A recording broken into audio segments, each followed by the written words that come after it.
So it's really my pleasure to introduce our guest speaker to you. Dr. Jeffery Seif, many of you are familiar with him. You've seen him on television. I never have, but I've gotten, fortunately, to get to know him in person. We've been friends now for some 15, 20 years, I'm not sure, but I've been getting to know him even better since he's become the executive director of the Union of Messianic Jewish Congregations. He sent me a rather long bio, which I'm not going to read, because if I were to talk to you about all the things that Jeffery Seif has done last week, we would be here for the next half hour and there would be no Devar Torah. I have never met anybody in my life who can balance as many plates, like you remember the Ed Sullivan show and all the things he keeps spinning? I am just going to tell you that Dr. Seif is one of the most remarkable people I've ever met in my life. He is, I don't know how he does it, and even more so, I don't know how his wife, Barry, puts up and keeps up with it. But he is a bundle of energy. And just to give you a short background, it wasn't enough that he had a PhD in theological studies, and it wasn't enough that he planted a congregation. He was on television, as many of you have seen him. He has been a seminary professor for decades, but then he became, inexplicably, a police officer in Dallas. And then, in the process of that, he decided that he was going to train other policemen and went and got all of the appropriate education and certifications to do so. Now, he's doing another PhD at Cambridge University. Have you heard of Cambridge? I think so. It's a little prestigious. He's doing a PhD in police studies? Criminology. This is an entire world that I know nothing about, and I'm pretty sure none of you do either. But if you can corner Dr. Seif later, he can tell you all about it. But for right now, this remarkable man who does more things than anybody I know is going to open Torah for you, share with you what Torah has to say for us today, and help us to understand better what God wants from us. Thank you. Thank you. You know, after an introduction like that, I really don't want to mess up. Really is it's a scandal, an outrage, an outrage. That's what they said privately, perhaps, when Vayikra, the 10th chapter, when Aaron's sons were told in the very beginning in verse 1 that they came and they offered Esh Zara, unauthorized fire,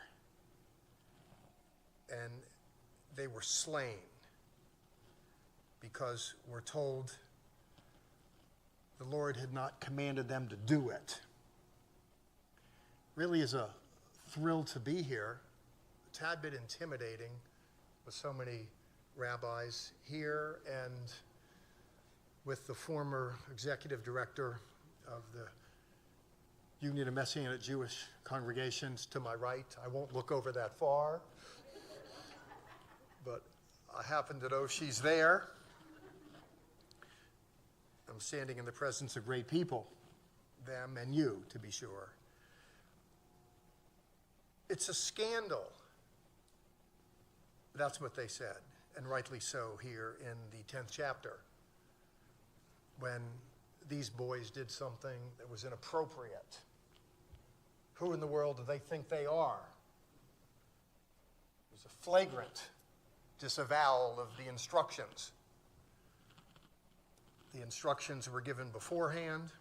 We're told in the 9th chapter, the glory of the Lord appeared, and all the people saw the presence. In the aftermath of that, it's also very brand new. These pastors' kids, these rabbis' kids go in there and offer strange fire. I want you to know in the outset that's what they say we're doing. There's an ark behind me, and you're looking at it. In Hebrew, above it are the words, "And the Word became flesh and dwelt among us," harking back to the Johannine Gospel, the first chapter, the 14th verse. Who in the world do you people think you are? It's a scandal. It's an outrage. It's a sacrilege to attach a New Testament text to a Jewish expression. Who in the world do you think you are? Sometimes we stand in a place and it just looks scandalous, prima facie, face value. In fact, the Johannine Gospel itself, and I'm only familiar with a Greek rendition of it, with its provenance in Ephesus, in the Greco-Roman world. Now, in antiquity, there's some over 6,000 manuscripts, in part, fragment, or in full, that have come down from antiquity. In terms of a Semitic original, I'm not familiar. There's an argument, the Matthean text, the Gospel of Matthew, presented originally with a Semitic verlage, with the first text. It's referenced by Papias in the early 2nd century. But I'm not familiar with a Johannine Gospel with a Hebrew original. In fact, when you look at the Gospel of John, there's a story there where the author is looking to explain Jewish things to a non-Jewish crowd, which is why, right after you pass that verse, in verse 14, when we're looking at the story of Yeshua in the Galilee, where he's calling Talmidim disciples, and John, it says, and they said to him, Rabbi, which means teacher, and then they say, we have found the Messiah, and then they say, which means Christ. You have to translate Jewish stuff for a non-Jewish crowd. Later on then, even in the 6th chapter of the Gospel of John, when you have the story of Yeshua, Jesus in the Galilee, he's up in the Galilee. And when therein the author says that Jesus or Yeshua is in the Sea of Galilee, he has to follow up and say the Sea of Tiberias. He has to note it the way a Roman cartographer would designate it. There's a sense in which when the gospel was written, from which that expression is extracted, we're right at the latter edge of the 1st century AD. Something dramatic has happened then. Following the destruction of Jerusalem in 70 AD, from 70 to 90, there was the Council of Yavne, where Jewish religious authorities got together and said, who do you people think you are? And the Yeshua people within the Jewish world, there were tensions, because they said, these Yeshua people are authoring unauthorized fire. Just the expression itself, the word became flesh. Basar in Hebrew, sarx in Greek. The word became flesh and dwelt among us, full of grace and truth, and we have beheld his glory of the only Son from the Father. Who do you people think you are? You people are a scandal. You people are an outrage. Sei gesund. We're done. Because of the chutzpah, because of the gall. Sometimes, when people are at the edge of something new, you run into tensions. Because I think innovation precipitates a kind of confrontation. That right at the tip of the spear, something new, and people can be perceived as hostiles when they're really not. When they're really not. And the Yeshua people, with our Jewish friends and associates in century 1, much as in 21, though there's some thawing of that, there's a sense in which the Yeshua people, those of us that want to live in two worlds, to participate in the Jesus story, the Yeshua story on one hand, and the Jewish story on the other, those of us that want to participate in both worlds, sometimes we wind up being perceived, in truth, as having citizenship in neither of them. For the Christian people, we're too Jewish. For the Jewish people, we're too Christian. Who in the world do you think you are? Listen, it takes a bold person, never mind the heroes in the crowd, the rabbis. It takes a bold person just to come into a place like this and say amen. I mean, just when you say amen to it, I mean, you're a radical. I don't know if you know where the gestures come from, the handshake. I kind of have a paramilitary background in addition to being a theologian. I know it's a little weird. I have a career. I had one. I retired finally and fully, but I was a commander, and I superintended a variety of police academies in North Texas. So I'm a little more familiar with paramilitary culture. I never served in the armed forces, but I'm thankful to those of you that have. But I did bear arms in defense in another way, in another world, and certain gestures like a salute and a handshake. Let me tell you where those gestures come from. In the medieval world, you're familiar with knights, they would joust. And you kind of go up there on your horses, and then you face each other. The last thing you do before you charge is you push your visor down. And then you, and the salute, it has a vestige from vestigium in Latin, footprint. It comes from flipping up the visor. It's a sign of a non-combatant. And a handshake, similarly, to extend the hand. People would carry their swords, and extending an open hand, it's similarly, it's a non-combatant, a friend. It's, I come in peace. The reality is that those of us in the Yeshua story, for a variety of reasons, especially within the Messianic world, were perceived as adversarial. Our friends say, who in the world do you think you are? You're offering strange fire, but in reality we come in peace. That we're not looking to flick the visor down, where the visor is up. Where it's respectful toward our Jewish friends and associates. We're cognizant of the history, we're appreciative of the theology. But there's been so much baggage. We are the strange fire people. A thing that interests me, and perhaps the strangest aspect of it, and I want to use this as a segue to a little bit of a report. If you follow through the Johannine Gospel, and you get to the end, there's a story there where Peter says, I'm going fishing. And he kind of, in the 21st chapter, goes into the boat. And there's this interesting exchange, unbeknownst to Peter, it's Yeshua, go try again, cast the net. And we're told there were 153 fish that just go into the net. And if you're a fisherman, you know, as soon as they felt the tugging of that, they knew, that's like if you're a salesperson, the cash register is going ka-ching. Because, I mean, that was a mother lode. It came in, and you can feel the boat shifting.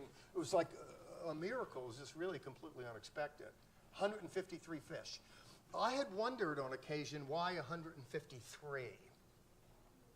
In the Jewish world, there was an understanding of 153 nations. And the imagery there is the story, that this Jewish story that began in Israel. There's this global dimension to it, that all kinds of fish coming into the sea. You get that in the Matthean Gospel. Matachahu, give voice to the king, gives voice to the fact the kingdom of God is like a fish that's thrown in, and all kinds of fish go into it. It's not just a Jewish aquarium. So it could very well be the in the Johannine Gospel with 153 fish. It kind of harks to this is a Jewish establishment, the Yeshua story, but it's destined for the world beyond Judea, inclusive of Judea. In the early 90s, I was up at Notre Dame, and Robley Whitson, a Catholic scholar and anthropologist, argued as well that in the Johannine Gospel, there, the 21st chapter, if you take the number 153, if you add 1, 2, 3, 4, 5, 6, 7, 8, out to 17, and you add it all up, it comes to 153.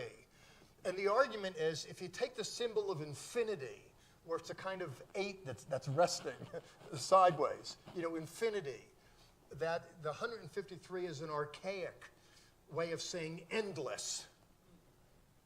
And by the way, if you were a betting person, particularly when the Johannine Gospel was written, and if you look at all the heat that the Yeshua people were taking with government bearing down, you wouldn't have expected this thing to survive. This fledgling Yeshua movement. I mean, if it was a corporation and someone asked you if you wanted to invest in it, you would have walked away from the opportunity because you'd think you're throwing good money after bad. You would never think this thing was to survive. Because, at the time of the Johannine Gospel, Jewish religious authorities were not happy with Jewish believers in Yeshua, and at that time, Roman authorities weren't happy with them either, and you're getting caught in a vice, and it's really bearing down hard, particularly against the backdrop of the writing of the Johannine Gospel. You wouldn't have expected this thing to survive. But it didn't just survive, it thrived. It thrived. And here we are today, where the Jesus story has gone over the world, all over the world. Some of us are wanting to bring it back to Israel. How about that? It's a little crazy, but so it is, so we are. The 153 fish story that I had encountered in the 21st chapter of the Johannine Gospel, the last time I talked about it in years was last weekend. Last weekend. In fact, it was last Saturday, interestingly, unexpectedly, when I was in Belo Horizonte, Brazil, with the regional director there of the Union of Messianic Jewish Congregation. I and he and others have been working with Sephardim, Anusim, individuals with a heritage, a Hispanic heritage that traces back to the Iberian Peninsula, Spain and Portugal. Very interested in that.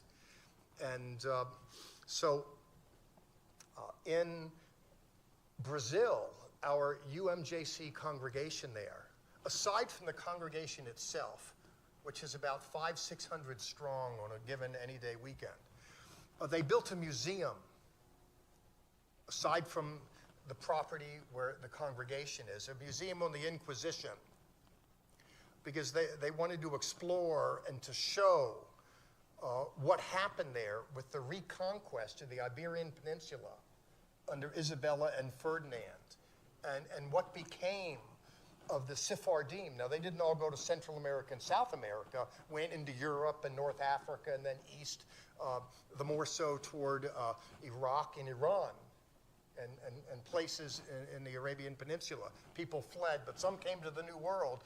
What they did is they gathered artifacts, not just that, but from Jerusalem.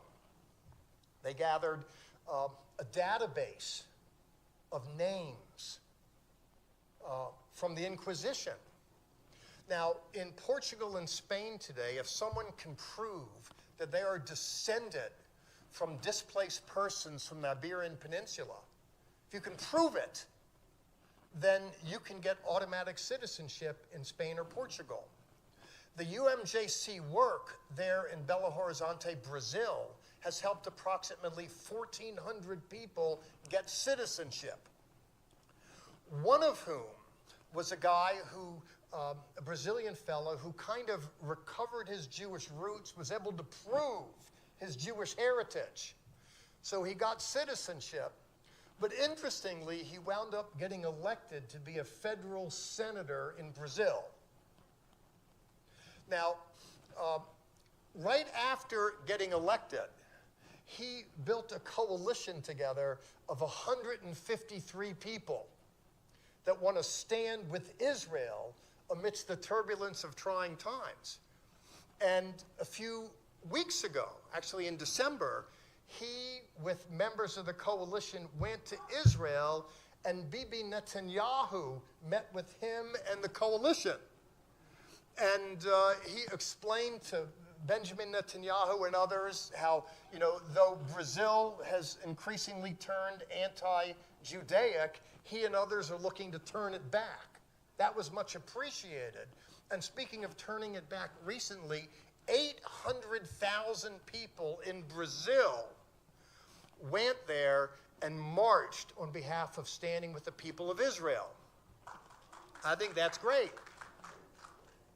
Now, I, with others, in the last month, in March, in Brazil, and then in San Antonio, Texas, we wanted to have a Congress for Sephardic Anusim to bring issues associated with that community to the fore. And what does that look like for Jewishness and Messianic Jewishness? We had proximate to 1,000 participants in these two congresses. Never mind the 8,000 people who watched online.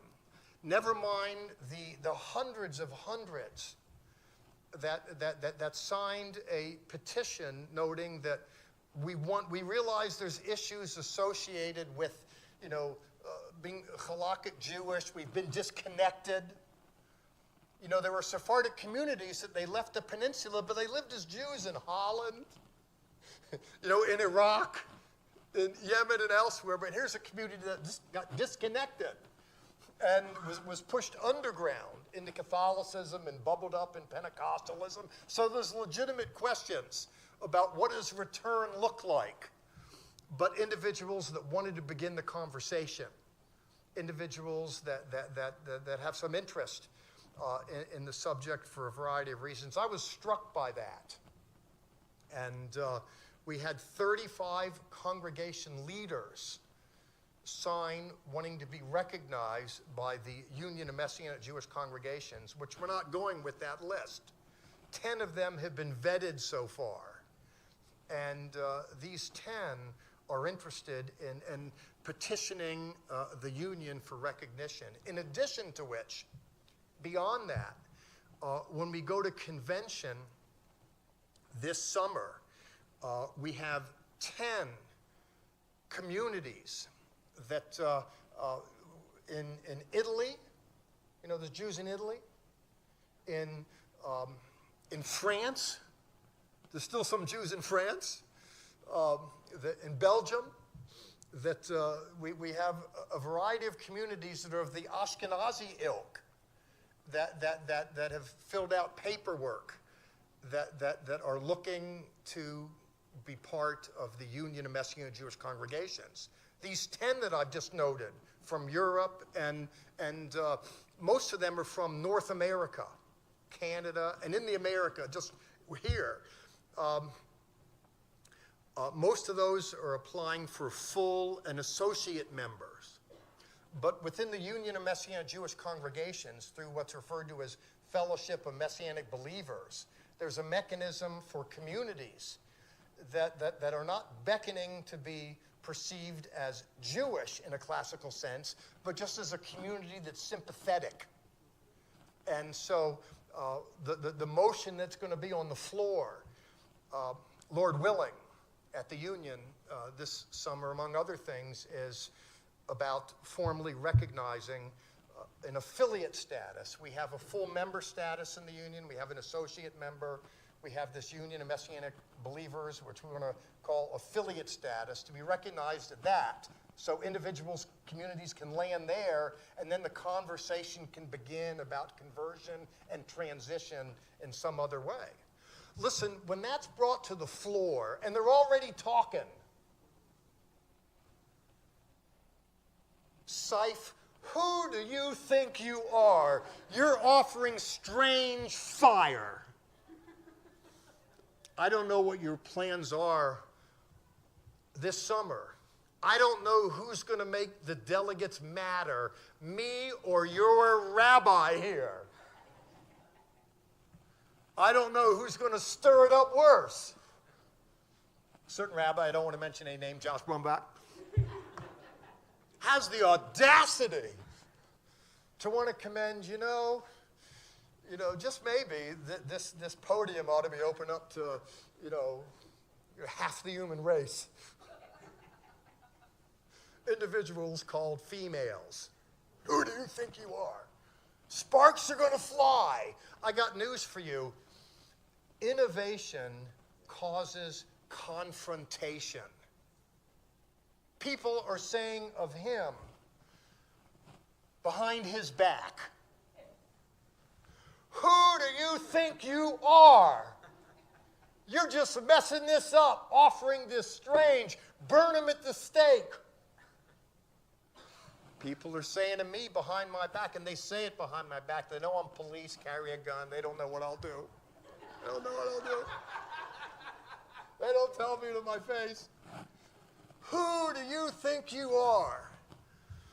But listen, what I want to say to you isn't just who does he think he is?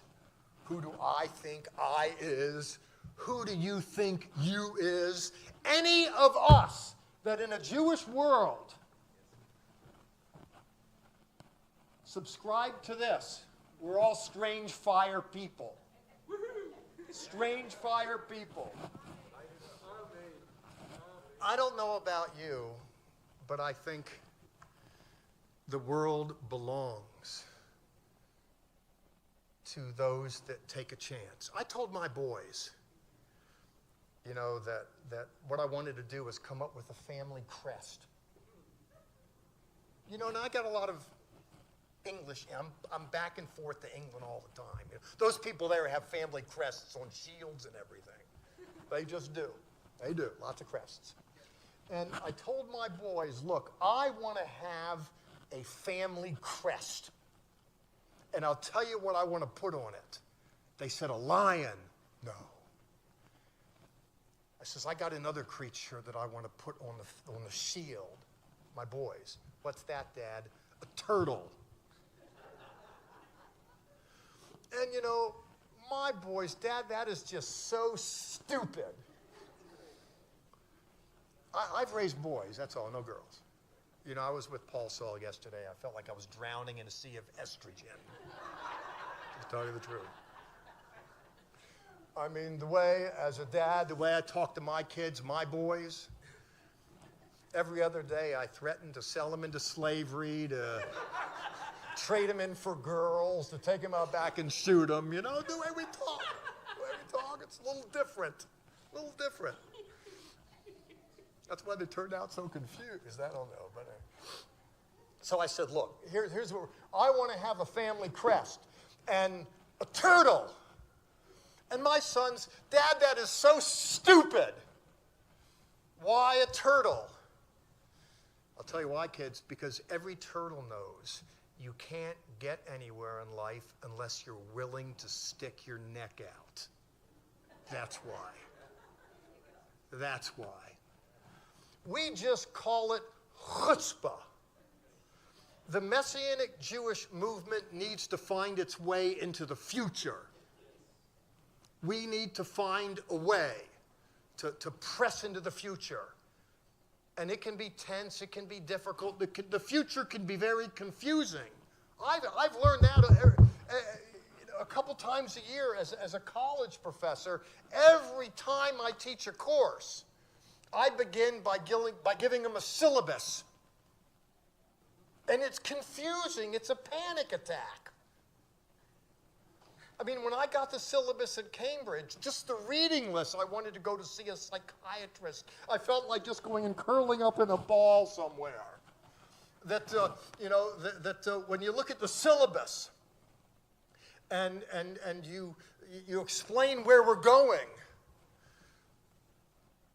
It's tension producing because there's always confusion at the borders of knowledge. The reason why there's confusion is just because we're going to a place where we haven't been. It doesn't necessarily mean it's a bad place. The argument is that you'll be better for it.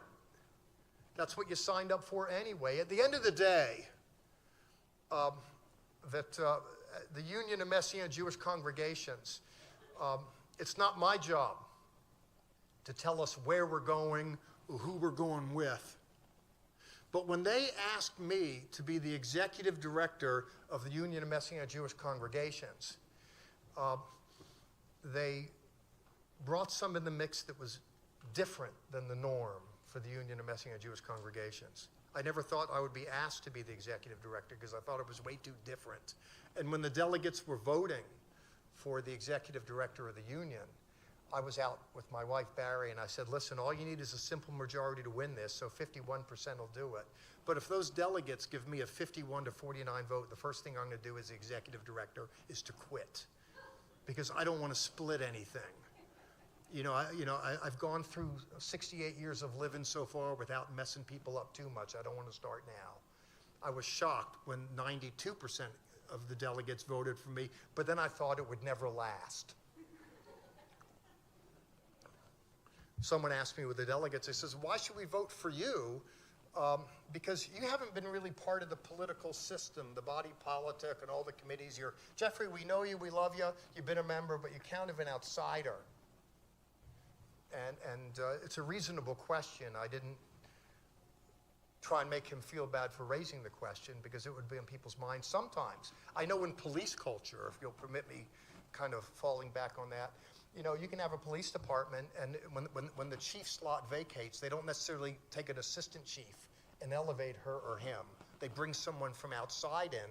The argument is sometimes if you bring someone outside in, there's new energies, new perspectives, and they're not part of the political calculus within the culture. And the argument is that at the end of the day, that the department can be better served. It's like that with a congregation too. Sometimes, a church, a synagogue is looking for a new senior leadership. Sometimes the education minister or the youth rabbi, becomes the head rabbi. Sometimes you look for someone to come from without because there's new energies that are brought into it. For me, I don't understand myself to be the Pied Piper. I tell the union this is where we're going and everybody dutifully follows behind me. But we're in the quest for new people, new communities, new friends, new money. This year, before the year's out, that we are going to the, not just Europe in general where things are happening, where our president, Rabbi Barty Kazan, wants to have just a winter leadership conference just for Europeans. We have them in Europe, a new congregation that's coming in from Lisbon, Portugal, just for Europeans. Howard Silverman, our former president of the union, is heading to Ukraine in a few months, where we have about a dozen or so communities that are interested in the Union of Messianic Jewish Congregations. I'm going to be going to Russia. I am rushing to get to Russia. In November, before the year gets out, we have about a dozen or so then. For me, your prayers would be appreciated. If you're part of the Union of Messianic Jewish Congregations, you are part of something that is growing, something that is glowing. We're not just sitting around waiting for nice things to happen. We're not. That I believe that we have a future. I see young people. I want to see more and more and more. Our Ashirenu School for young people that teaches the Hebrew language and Jewish history and the like has 70 people in it now. 70. I think that's incredible. Thank you for affording me the opportunity to come and share. I wanted to talk about scandal and outrage.